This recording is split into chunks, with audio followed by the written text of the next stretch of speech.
সকল পুরুষের ক্ষেত্রেই একজন প্রকৃত আদর্শ নারী একান্ত আবশ্যক। কারণ ভুল জীবনসঙ্গী জীবনকে করে তুলতে পারে দুর্বিষহ, আর সঠিক সঙ্গী জীবনকে করে তোলে শান্তিময় ও সফল। আচার্য চাণক্য মনে করতেন, একজন মানুষের জীবনসঙ্গী নির্বাচন তার জীবনের সবচেয়ে গুরুত্বপূর্ণ সিদ্ধান্ত। তাই তার নীতিশাস্ত্রে তিনি বেশ কয়েক ধরনের নারীর কথা উল্লেখ করেছিলেন, যাদের থেকে শত হস্ত দূরে থাকার পরামর্শ দিয়েছিলেন তিনি। চলুন জেনে নেওয়া যাক তিনি ঠিক কোন নারীদের কথা বলেছিলেন। স্বার্থপর ও ব্যবহারকারী নারীরা নিজেদের স্বার্থে অন্যকে ব্যবহার করেন এবং সুযোগ পেলে সম্পর্ক ছিন্ন করেন, তাই তাদের থেকে দূরে থাকতে হবে।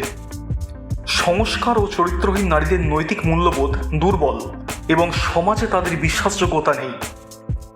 এদের সঙ্গে সংসার স্থিতিশীল হয় না। একাধিক সম্পর্কে জড়ানো, আবেগে অস্থির এবং দায়িত্বহীন আচরণ করা নারীদের সঙ্গে সম্পর্ক মানসিক কষ্ট অত্যন্ত বাড়িয়ে তোলে। মহাজ্ঞানী চাণক্য অসদাচরণে অভ্যস্ত নারীদের কথা উল্লেখ করেছিলেন। তিনি ধূমপান, মদ্যপান ইত্যাদিকে বিপদগামিতার লক্ষণ মনে করতেন। এই ধরনের অভ্যাস সংসারে অশান্তি ডেকে আনতে পারে।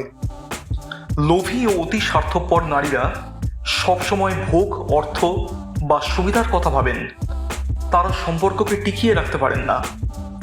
শুধু সৌন্দর্যই যথেষ্ট নয়, বুদ্ধি, আচরণ, সহানুভূতি, সহনশীলতা ও ব্যবহারের গুণ যে নারীদের নেই, তাদের সঙ্গে সংসার পালন করা অত্যন্ত কঠিন। শুধু নিজের সুবিধা ভাবেন এমন নারীরা সম্পর্কের বদলে নিজের প্রয়োজন এবং ইচ্ছাকেই অগ্রাধিকার দেন।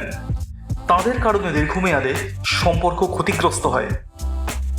এর থেকে অতি সহজেই বোঝা যায় যে চাণক্যের নীতিগুলি তার সময়ের সমাজ ব্যবস্থার ভিত্তিতে রচিত হলেও মূল বার্তা আজও সমানভাবে প্রাসঙ্গিক।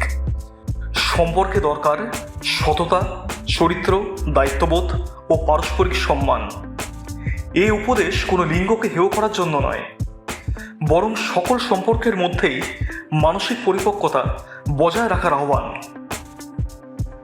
সঠিক গুণাবলী সম্পন্ন সঙ্গী জীবনকে করে তোলে সুখী, স্থিতিশীল এবং শান্তিপূর্ণ। ব্যুরো রিপোর্ট এই মুহূর্তে।